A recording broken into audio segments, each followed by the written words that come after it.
Here's my take on The Odyssey by Christopher Nolan. It is mid as I expected.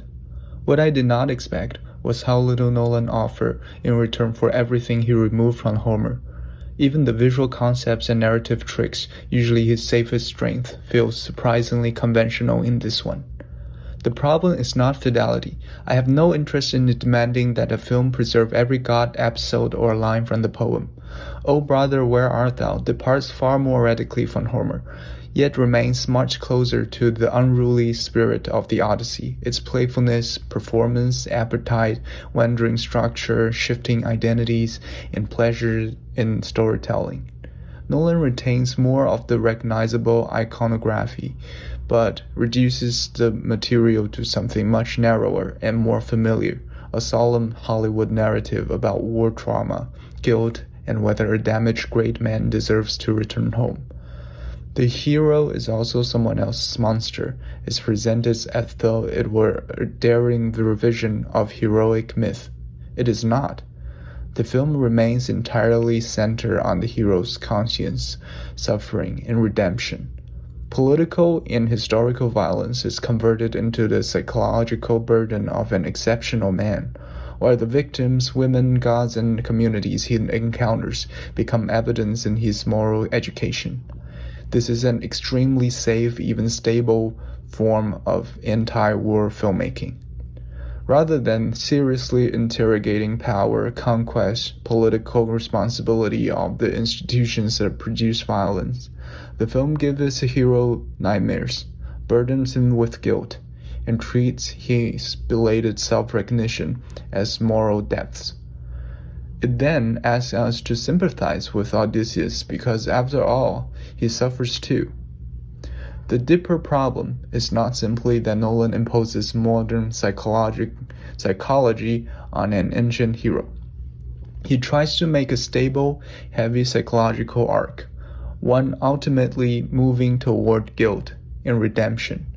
Govern a poem that derives its vitality from wandering, digression, desire, performance, and chance encounters. The more insistently the film makes every character, episode, and motif point toward a single theme, the less it feels like the Odyssey. What disappears is nearly everything that makes Homer's poem difficult and alive.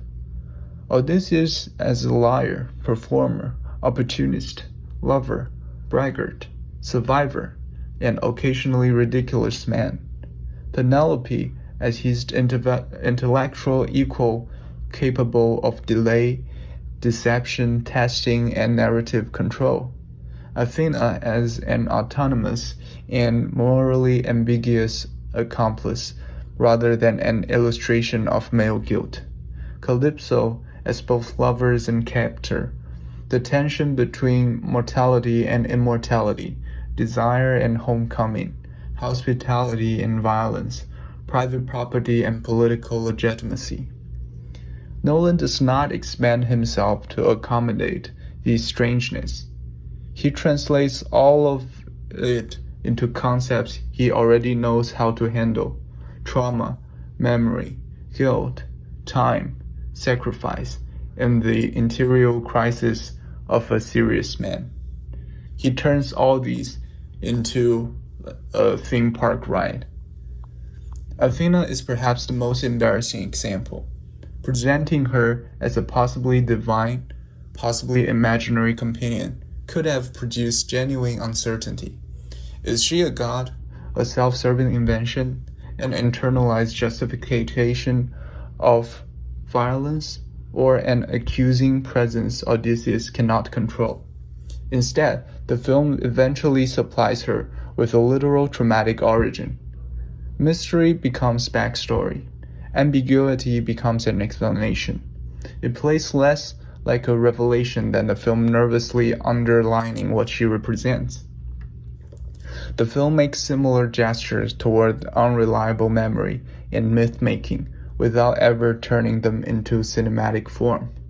Unlike Life of Pi, it never constructs competing narratives capable of transforming the images we have already seen. We are not meaningfully deceived by Odysseus, nor forced to choose between incompatible accounts of what happened. The film merely asks us to revise our moral opinion of him. That is not unreliable narration. It is retrospective commentary. This distinction matters because Nolan's films are often praised for being interpretable. Recurrent eyes, songs, bells, monsters, memories, and stories can all be connected after the fact, but intentional correspondence is not the same as a functioning formal system. A motif does not become profound simply because it can be identified, and a film does not become complex because its symbols can be arranged into a coherent explanation. Nolan is very good at manufacturing the appearance of depths, monumental images, nonlinear editing, grave dialogue, overwhelming music, recurring motifs, and the ideas clear enough to sustain endless online analysis. But interpretability is not complexity. The audience's ability to connect details cannot substitute for the filmmaker's ability to create characters, contradictions, or lived experience. Even as a straightforward commercial epic, the film is merely competent. Gladiator is far less intellectually unambitious, but it understands dramatic escalation, emotional clarity, physical stakes, and the relationship between spectacle and character. Its simplicity becomes force. Here, the major episodes feel more like expensive appointments with familiar material than discoveries. The production may be large, but the cinematic imagination rarely feels equally large. Real locations, practical construction, large format photography, and elaborate physical effects demonstrate resources and labor. They do not automatically produce a compelling world. The sea rarely becomes an expressive force. The individual episodes lack distinct dramatic identities.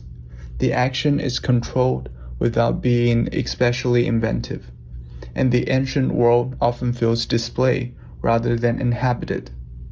The contrast with Godard is also revealing. Contempt is not a conventional adaptation of the Odyssey at all, but it understands that engaging with Homer requires a filmmaker to have an actual relationship with the text, with cinema, love, betrayal, interpretation, and the impossibility of faithfully translating one work to another. Godard transformed Homer into material for a film that could only be his. Nolan transforms Homer into an illustration of themes he has already filmed before. This is why the film feels both enormous and oddly minor. It lacks the vitality of Oh Brother, Where Art Thou?, the formal commitment of Life of Pi, the dramatic force of Gladiator, and the genuine authorial confrontation with Homer found in Contempt. It occupies an awkward middle ground, neither a vital reinvention nor a particularly exciting epic. The performances, female characters, dialogue, and score all suffer from the same underlying problem. Characters are designed around what they represent, rather than allowed to exist beyond their thematic functions. Ideas that could have been conveyed through images are instead spelled out at excessive length in dialogue. This is the central irony of Nolan's self-conscious devotion to cinema.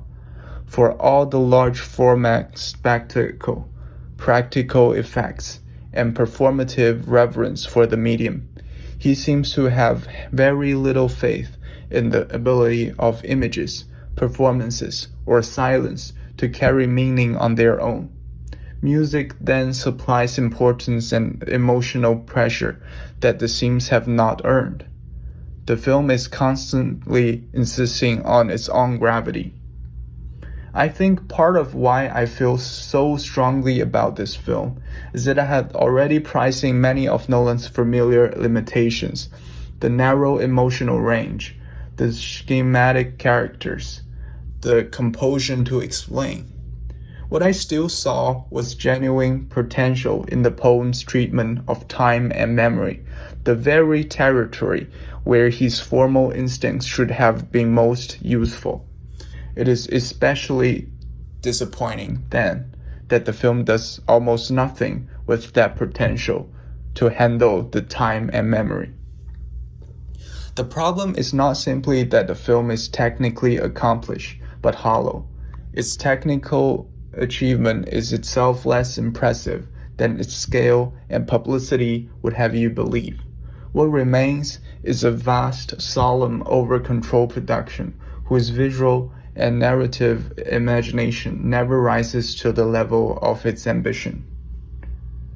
Nolan's The Odyssey is a deeply conservative adaptation that removes Homer's humor, danger, desire, ambiguity, and humanity, and offers remarkably little formal invention in exchange.